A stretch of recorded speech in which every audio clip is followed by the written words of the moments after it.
Hey guys, I have NerdMT48 here. I'm going to be bringing you a bit of a spin-off, I guess, to Let's Optimize. Most people would just call this a Let's Play. I'm going to call this Let's Optimize the casual side. So this is ZK5. Zane very recently released it, and after checking to make sure I wasn't going to be retreading too much ground with Josh's ongoing ZK Adventure LP, I figured I'd optimize the set on video.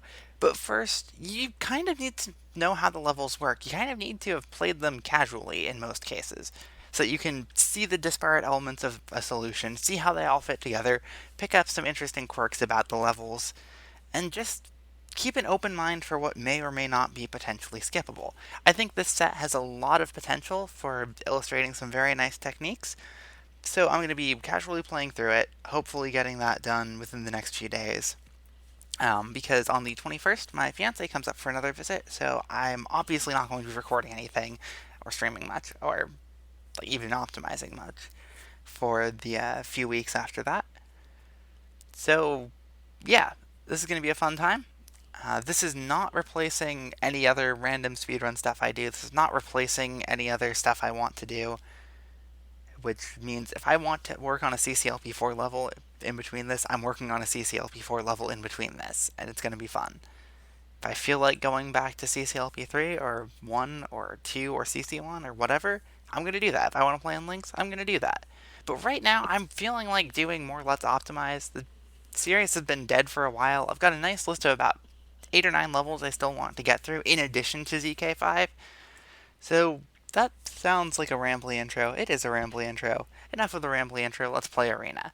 So 90 chips, 20 seconds, which means you have to collect 9 chips every second. That doesn't sound too bad. Or 9 chips every 2 seconds. So let's play the level and see how it goes.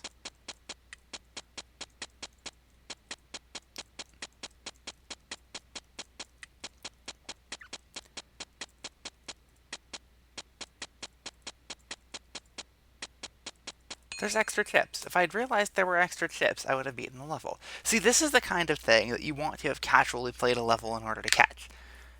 So this is really just showing another side of optimizing in the casual-ish sense. So now that I've realized that there are extra chips, I don't know about how many extra chips there are, but all of those extra moves I was making, I don't need to make those moves to pick up those one single stray chips. Those are really what cost me.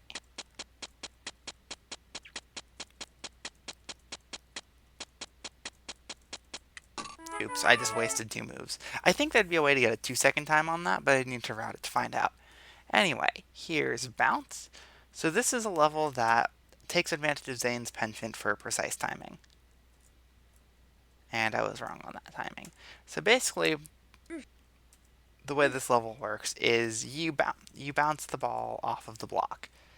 Sorry, the block off of the ball. So you can get this red key and do it again. But you'll see that it's really annoying, and if you miss, you miss. So this is where at least having a loose route is actually very helpful. So let's try 3 move weight, and as you can see, the block just goes. If we go with a 1 move weight, it just goes through. And in fact, if we tried a 2 move weight, you'd see it would deflect the ball, which means you need to wait 1 more move. This is what, now as you can see, 2.5 results in a very similar result.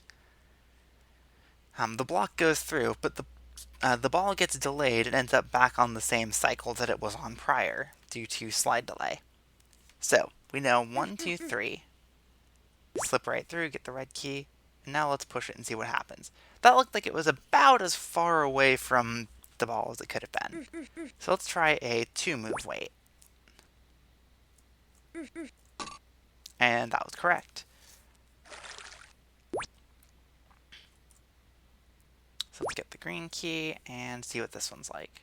Bummer. Oh, that's actually a no weight. That is nice. So as you can see, like, if you were waiting and trying to time this level, it would be significantly more difficult than this loosely optimized route. Because if you know where the cycle is going to be, you know exactly how much time you need to wait. So what's through here? The exit? Okay, so I'm going to hit retry and find out what's on the other side of that teleport. or the recessed walls. Spoilers, it's a teleport. I've looked at these levels in the editor some. So what is the purpose of that? I do not know what the purpose of that is. Wait, you could totally skip that last bounce. So you can totally casually skip that last bounce if I'd paid a little more attention to the level. Because you can see the teleport. Right? Yeah, you can see it. So what all that really means is, let's just walk around this to go up here, is that with the yellow key, like after getting the yellow key, you can just come up here, grab the green key, clear this, push the block down like so. Or sorry, no, you go through the teleport, push the block down, take that recessed wall, and be able to just go straight to the exit. I bet there's a way to skip steps in this level. We'll look at that when I actually go for a full optimizing of this. So here's guard. So guard is Bummer. tricky.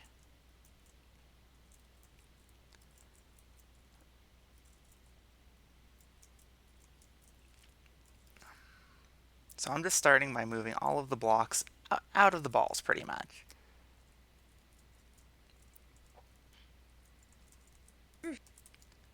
Nope.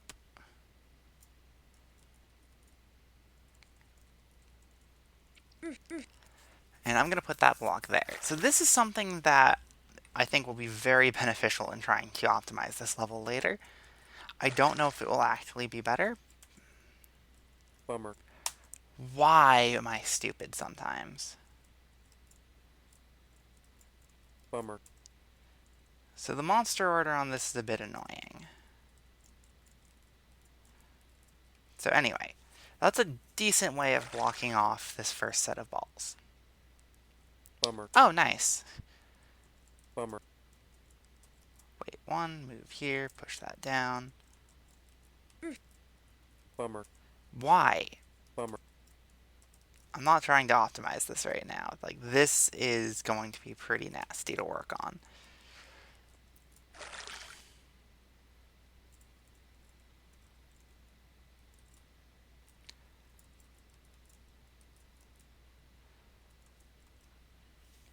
But yeah, this is just a simple bridging level with some ball dodging. Very reminiscent of ping pong, but a little harder to deal with as well because there's like more balls, denser pattern, more collisions. Should be able to just go straight down here. Yep. And though there's only 8 blocks, there's a lot of potential variations on what to do with these blocks.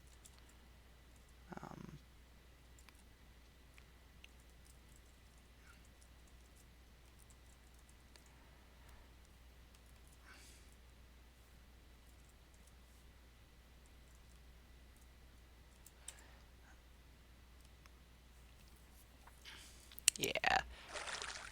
Mostly being quiet because this is a pretty tense experience to play.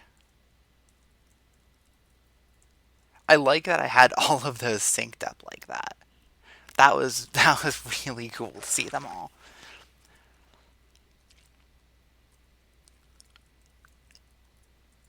Um, yeah, let's bring this block down and then retrieve the last one. I think this is going to be one of the hardest levels in this set to actually properly optimize, and I will probably take a knowingly suboptimal score on it when I get to it.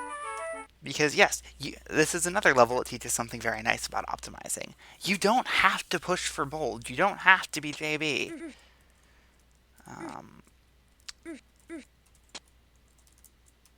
Alright. This is tile. It's a blue wall maze. I'm assuming that most that ice corners can just be used. Oh, that's convenient. Alright.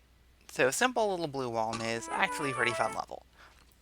Optimizing that is going to be a matter of memorization. And here's Psycho. Psycho is a level that I'm a little worried about potentially doing Bummer. in the future. Bummer. Okay, let's go odd step. Bummer. I said let's go odd step. Bummer. Okay. Let's take the flippers. Take that, take that. Let's just start by killing off everything that we can. So the cool thing about the steps is that with this, I can then just go in whatever corner I'd like. I'm sure there's some... This is another level that I'm almost definitely going to take a knowingly suboptimal score on due to the randomness and the teeth. There's just too many options available for like potentially infiltrating those teeth. Now, given the fireballs, I suspect running around this level the other direction will be better, but for a casual solve, casual play optimization lesson number 4. If you can know the step at the start of a level, take advantage of that to do something you wouldn't otherwise be able to do. In this case, I can clear the dirts Bummer. very easily. And this gets rid of all the teeth. Let's just demonstrate what happens if you don't do that. You have to do something like this, and it's really awkward to try to deal with all of the teeth at once. Because, like, yeah, you can do that, and then you can clear that. I mean, it works, right? But now you've got all of the monsters to still deal with, and you can have some stray teeth getting stuck behind. So, casually, I feel like what I did is the easiest way, probably. Anyway, off to storage. So again, this is a level I've seen in the editor. I've skimmed through the sets to see if it was suited for this. So there's a tip under every block. However, you'll see there's a lot of fireballs here.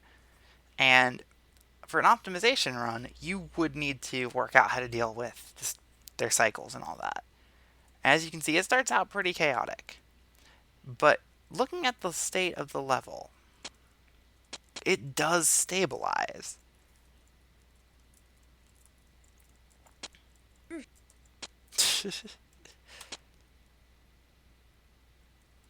Without any interference from you, it will stabilize.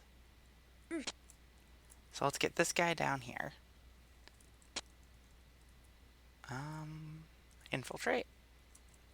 So this is actually my second attempt at recording this. I got interrupted on the first one, so I do have a bit of a strategy for this already.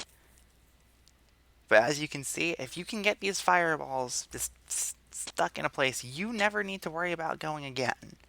That's pretty good. So let's push that one, that one. As you can see, these have already stabilized, so let's move that.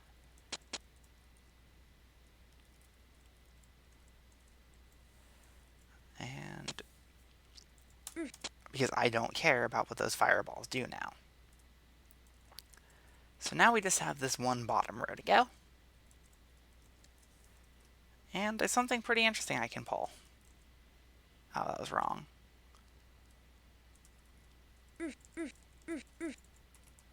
Damn it. I only trapped 2. But I do have a bunch circling higher up on the map.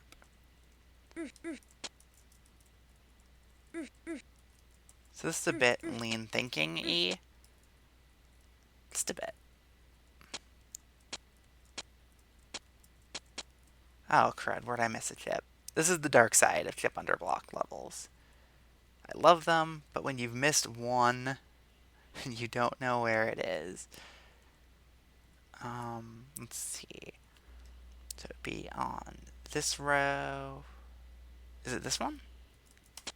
Yes! So the reason I was able to figure that out is remembering the pattern and just working out where in the pattern it originally was. And many of the blocks had already been moved, but that one hadn't. Anyway, off to Shrine.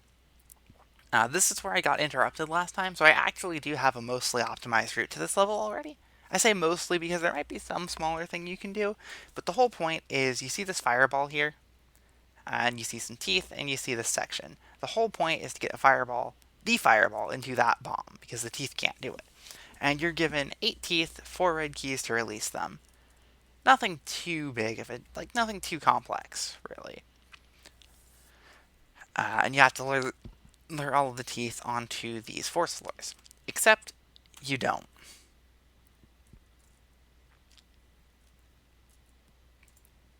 Because what I noticed you could do, I played a level called Frog Baseball. This was in CCLP1 voting packs. It didn't do very well. And the whole gimmick of that level is what I'm about to do here.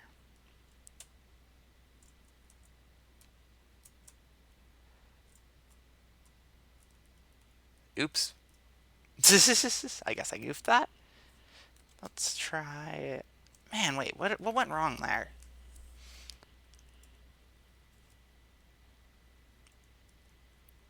Oh, I know what went wrong there. Yeah, the whole gimmick of that level is deflecting a fireball off of teeth. Like, they're constantly cloning, and you just got teeth to work with to get fireballs into bombs. It wasn't a very enjoyable level for me.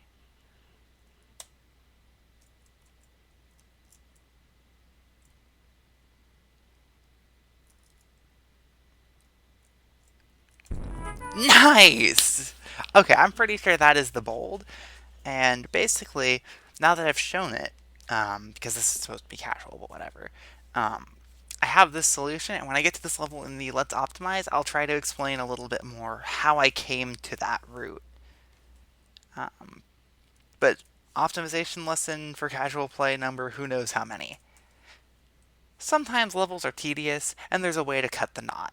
Whether it's worth trying to work out the details of how to skip stuff, that's up to the player. But in this particular case, I would rather. Like, that is honestly how I would casually approach this level. Because it's like, hey, I could totally do that. I'm going to do that. That's just me, though. I like taking on that kind of challenge. Moving on, anyway, code. Each button needs to be pressed and must only be pressed once. Okay, needs to be and must only be pressed once. And there's an extra tip. So let's just try going around the outside here. I'll hit that one because it's worthless. And I'm trapped now. Huh. Wait, no, not if that one's extra.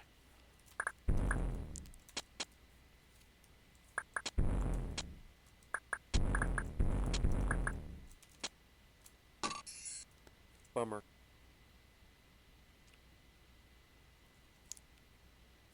Zane.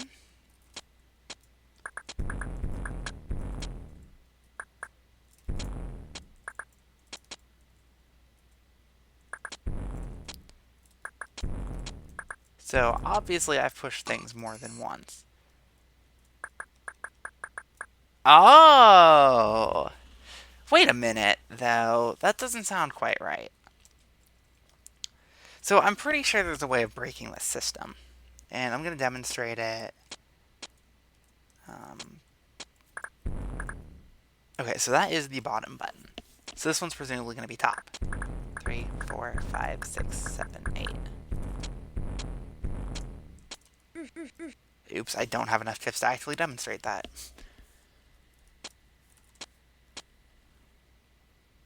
Let's just go in here first.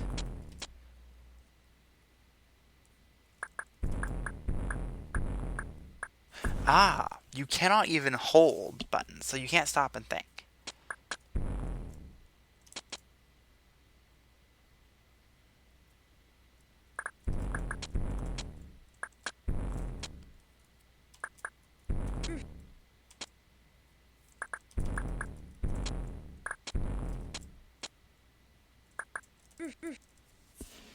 Huh.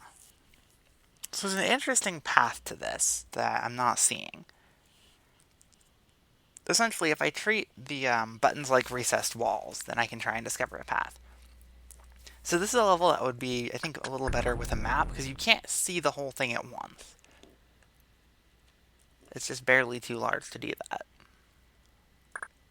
I think if I go here first, and then I go down here, then we know we have to end from over there. Which means...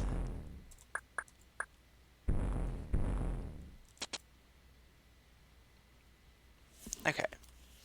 So let's do this first.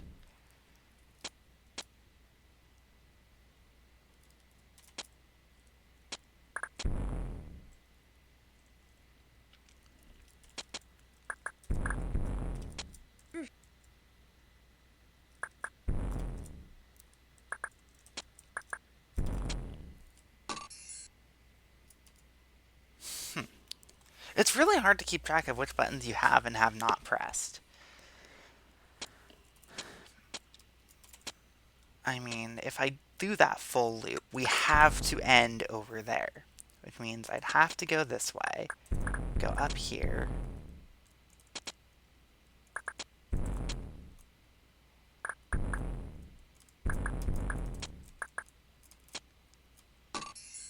Bummer. and there's a glider going up, which means the glider stopped it.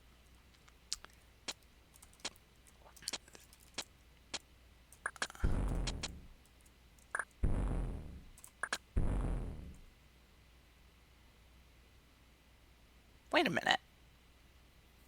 I think I see something. So let's see if I actually see something. I'm not the biggest fan of this level, just on principle of how are you supposed to find this path?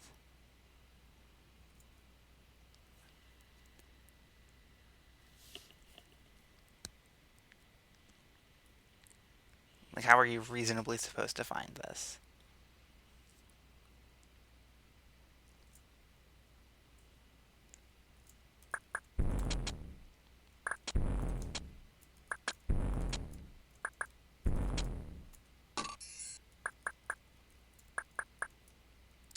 Zane, okay, that's a perfect example of the hint being wrong. Hints are not always correct, so let's just play back what I just did.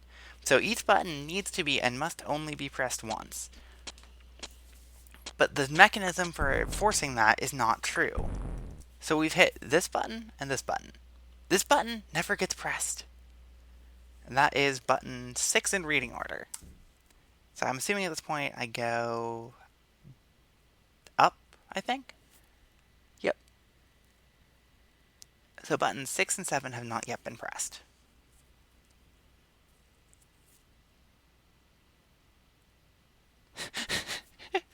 I spent a lot of time thinking, didn't I? I did not realize exactly how long I spent thinking. So button 6 is still unpressed. But so is button 2. I double pressed a button. So as you can see, this mechanism doesn't quite work because the gliders go, well, they go farther. Now, in order to make this mechanism actually work, you'd have to use pink balls and a row of force floors here, basically. So you'd move you'd move the column of bombs or the cloning system over to the side. So you can add a row of force floors here, so that chip has to walk through all of the bombs. Likewise, pink balls would keep the wrong button from advancing. So that was, I think, an okay level. I wouldn't want to find the actual solution without a map, but I'm actually glad it doesn't work as intended because, well, finding the actual solution would be a bit of a pain. So, channel. This is a pretty simple concept, really. You have a glider, it's moving stuff, and like it's hitting buttons, and that's causing fireballs to clone, and you just have to find a way to block the button. It's very simple, and it's got, oh man, really, toggle button? Okay, we'll just do the toggle next. Wait, what? Bummer. 3 chips, okay. Not 4, 3.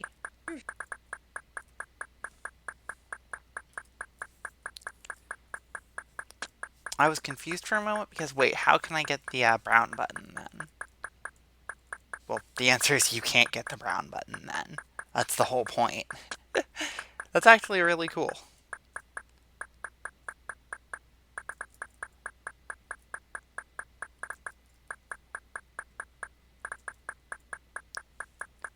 Yay, I recognized how many times I was going to need to push the toggle button.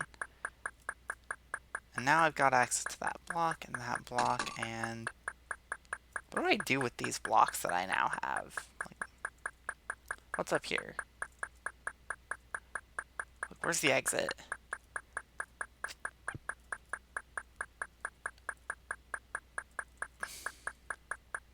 Um?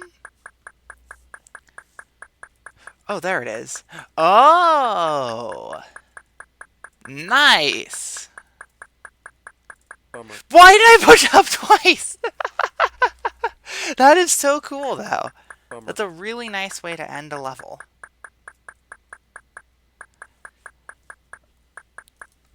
I'm annoyed at myself for that mistake, but not terribly much. Nice, I don't have to mess with the toggle button now either.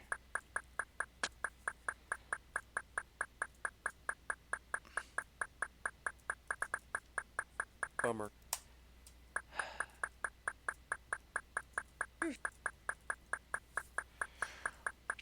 My one nitpick with this level is that in Links you could get away with block slapping that, which makes it a lot easier than having to do this timing. I know it's a single move timing, so 2/10 of a second, as opposed to some of the 1/10 stuff earlier, but it's something that I feel should be avoided when possible.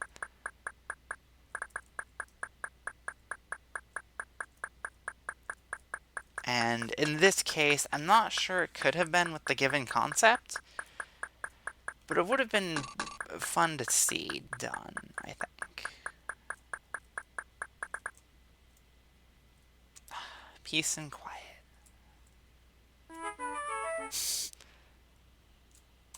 Alright, off to underwater, and I think I'll just cut the first episode of the casual side here.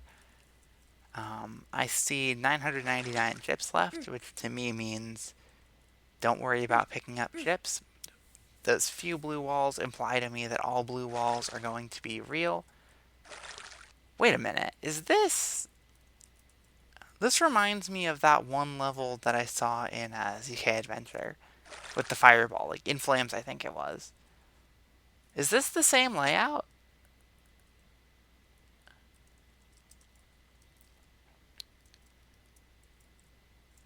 I think this is the same layout.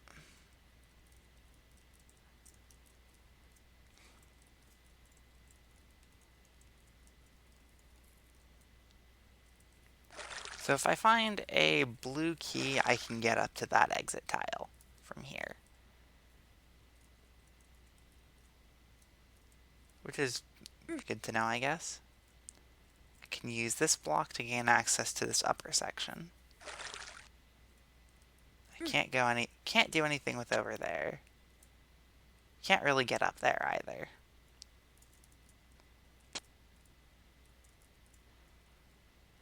Let's try going left.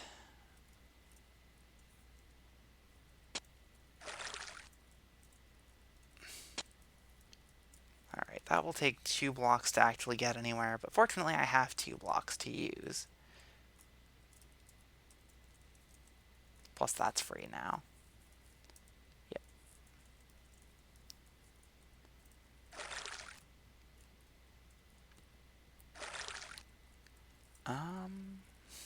I got 2 more blocks. I can just barely sneak my way in here.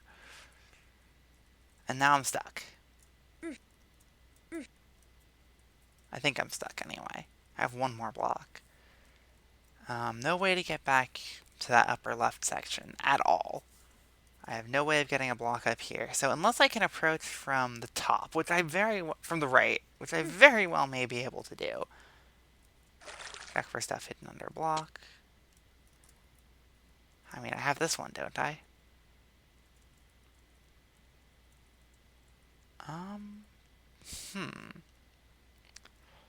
With a second block, I actually could? No, it would take 5 to get up there. Wow. Well, there's 2. There's one I can use to get more. That one's unextractable. Is this one usable? It is. That makes 3.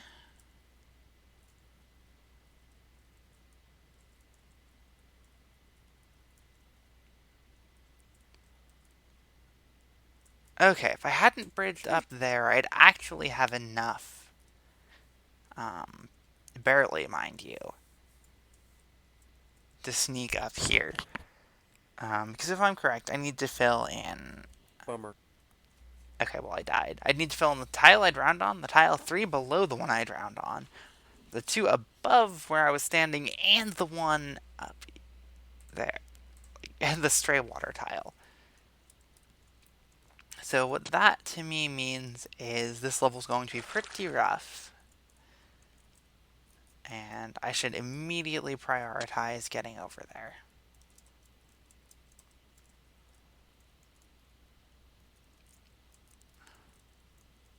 Going up is not worth the blocks.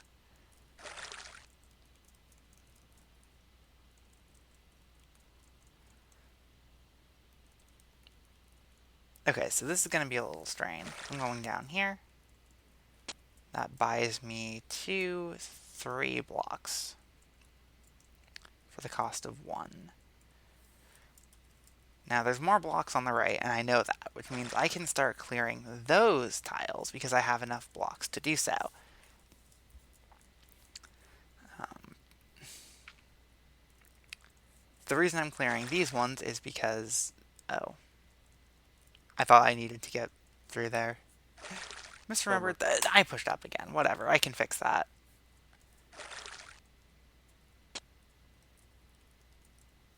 Whatever.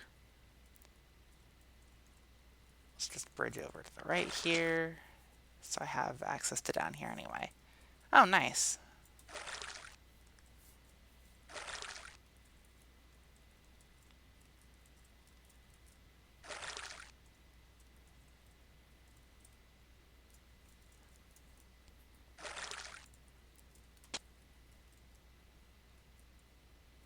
This is so weird.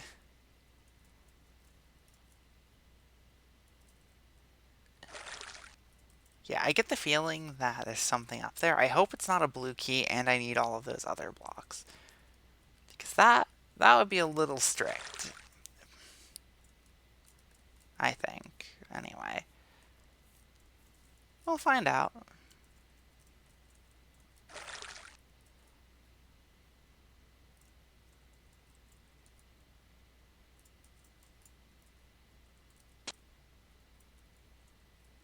Oh, nice. I can come all the way around down here.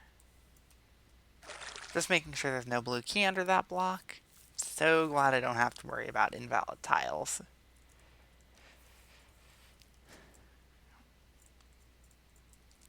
Alright. 2 more blocks up there. Do I have 2 more I can push? I have that one over on the left, and then this one. Nice. Man, I wonder if this is even... Oh, wait, no, I didn't need that one. I can just do this. Wedge my way in. So what's over here? An exit. I can just bridge straight to it. All I need is 1 more block. How can I extract 1 more?